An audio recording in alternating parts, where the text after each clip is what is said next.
আমরা দেখিনি, মায়া ভরা সেই কণ্ঠ আমরা শুনিনি, কিন্তু আজ এই মুহূর্তে আপনারা কি অনুভব করতে পারছেন মদিনার সেই শীতল বাতাস?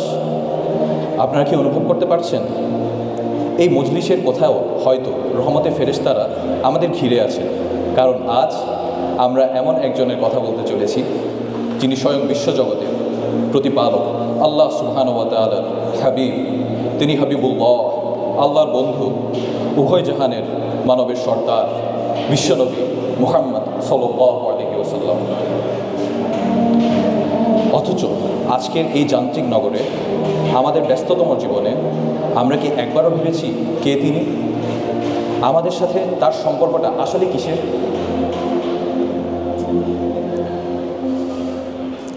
এটা কেবল কোনো নেতার প্রতি কর্মীর ভালোবাসা নয়, এটা কোনো ফ্যান বা ফলোয়ারের ভালোবাসা নয়।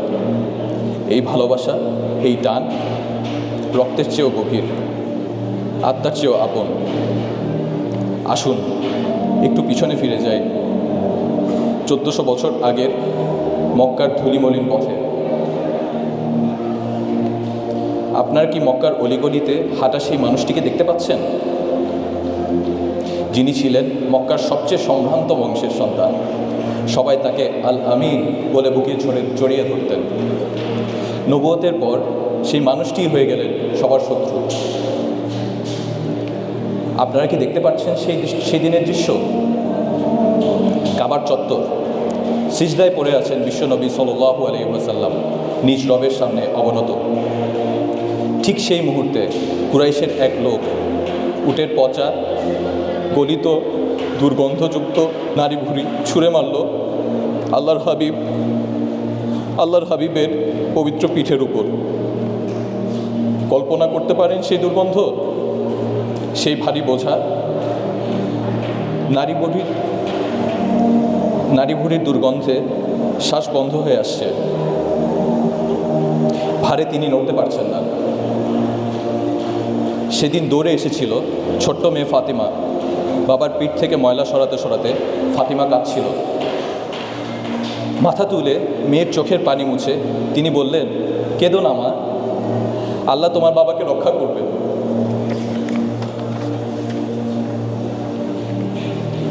কিংবা সেই দিনের কথা ভাবুন তো, যেদিন পাপিষ্ঠ উকবা বিন আবি মুয়াইদ একটি কাপড় পেঁচিয়ে ধরল তার পবিত্র গলায়, টানতে টানতে শ্বাসরুদ্ধ করে হত্যা করতে চেয়েছিল প্রিয় নবীকে।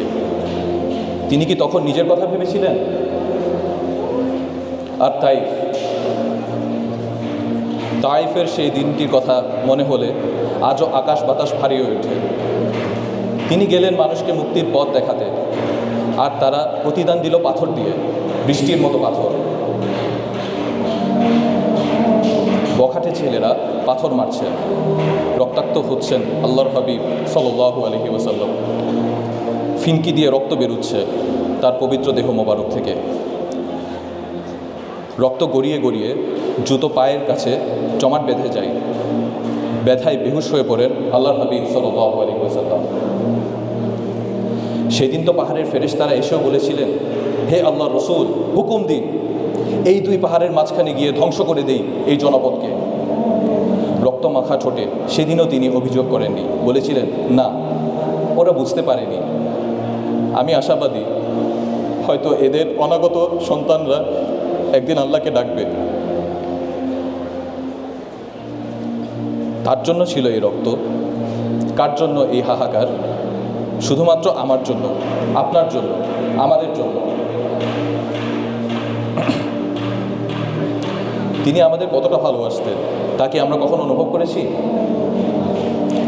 একদিন তিনি সাহাবীদের মাঝে বসে হঠাৎ কেঁদে বললেন, আমার ভাইদের সাথে সাক্ষাৎ করতে বড় ইচ্ছে হয়। সাহাবীরা অবাক হয়ে জিজ্ঞেস করলেন, ইয়া রাসূলুল্লাহ, আমরা কি আপনার ভাই নই?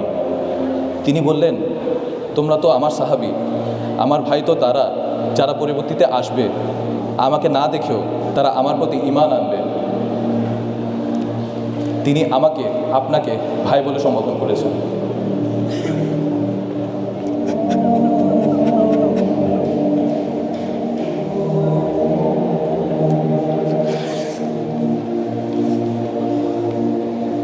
আম্মা আম্মাজান আয়েশা রাদিয়াল্লাহু তাআলা আনহু একবার রাসূল সাল্লাল্লাহু আলাইহি ওয়াসাল্লামের কাছে দোয়া চাইলে তিনি এমন মন ভরে দোয়া করলেন যে আম্মাজান খুশিতে হেসে ফেললেন।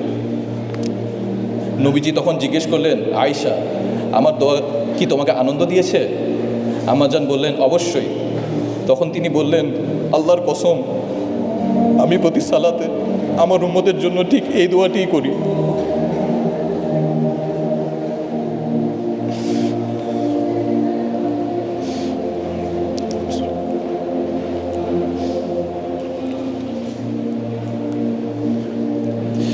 চিন্তা করুন, প্রতি সালাতে তিনি আপনাকে বলেননি 1400 বছর আগে মদিনার নির্জন রাতে যখন সবাই ঘুমিয়ে, তখন একজন মানুষের চোখ ভিজে যেত আপনার ফিকিরে।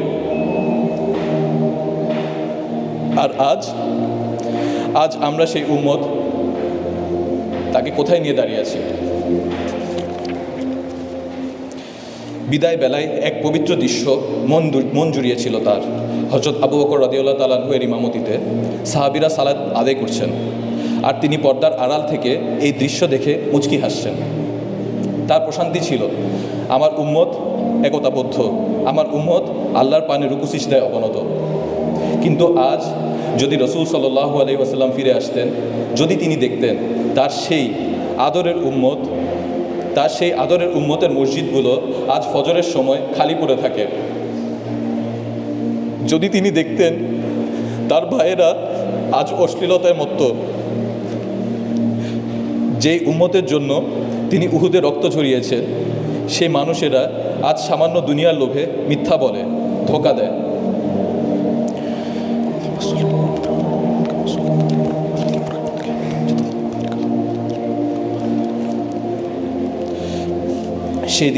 যেদিন আকাশ ফেটে যাবে, নক্ষত্রগুলো খসে পড়বে, ইয়া নফসি ইয়া নফসি বলে সবাই পালাতে থাকবে। মা সন্তানকে চিনবে না, বাবা চিনবে না ছেলেকে, নবীরা পর্যন্ত ভয় কাঁপতে থাকবেন। সেদিন একজন মানুষ আল্লাহর আরশের নিচে দাঁড়ায় সেজদায় পড়ে থাকবেন, আল্লাহর আরশের নিচে সেজদায় পড়ে থাকবেন। আল্লাহ জিজ্ঞেস করবেন, হে মুহাম্মদ, মাথা তুলুন, চান দেওয়া হবে, সুপারিশ করুন, কবুল করা হবে। সেদিন তিনি নিজের জন্য জান্নাত চাইবেন না, ফাতেমার জন্য চাইবেন না। সেদিন তিনি বলবেন, ইয়া রব্বি উম্মতি উম্মতি।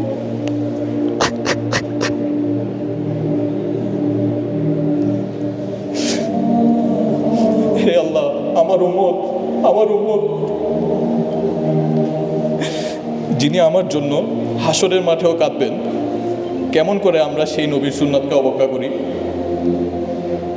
কেমন করে সেই নবীর কলিজায় আঘাত দিয়ে পাপাচারে লিপ্ত হই? আমরা কি বড় বেশি অকৃতজ্ঞ নই?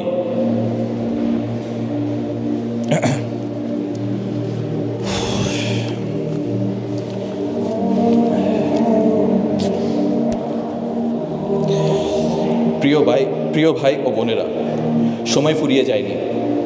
রাসূলুল্লাহ সাল্লাল্লাহু আলাইহি ওয়াসাল্লামের ভালোবাসা মানে কেবল রবিউল আওয়ালে নাত গাওয়া নয়। তার ভালোবাসা মানে তার আদেশে নিজেকে রাঙানো, তার আখলাকে নিজের জীবনকে সুশোভিত করা। তিনিই তো উসওয়াতুল হাসানা, সর্বোত্তম আদর্শ। আসুন আজ এই সিরাত এক্সিবিশন প্রোগ্রামে আমরা প্রতিজ্ঞা করি, আমরা সেই মহান মানুষটার প্রেমে পড়ব। আমরা সেই দৃশ্যের নীলিমায় হারাবো, যেখানে হাউজে কাউসারের পর পারে সেই প্রতীক্ষিত মুহূর্তে আমাদের জন্য অপেক্ষা করবেন আল্লাহর রসুল রহমাতুল্লিল আলামিন খাতামুল আম্বিয়া মুস্তাফা মুহাম্মদ সাল্লাল্লাহু আলাইহি ওয়াসাল্লাম। মন প্রাণ উজাড় করে তাই চলুন সেই মহান মানুষের নিমিত্তে আমরা দুরূদ পাঠ করি। আল্লাহুম্মা সাল্লি আলা সাল্লিম আলা নবিয়িনা মুহাম্মদ। اللهم صل على محمد وعلى آل محمد كما صليت على إبراهيم وعلى آل إبراهيم إنك حميد مجيد. اللهم بارك على محمد وعلى آل محمد كما باركت على إبراهيم وعلى آل إبراهيم إنك حميد مجيد. السلام عليكم ورحمة الله وبركاته. جزاكم الله خيرا.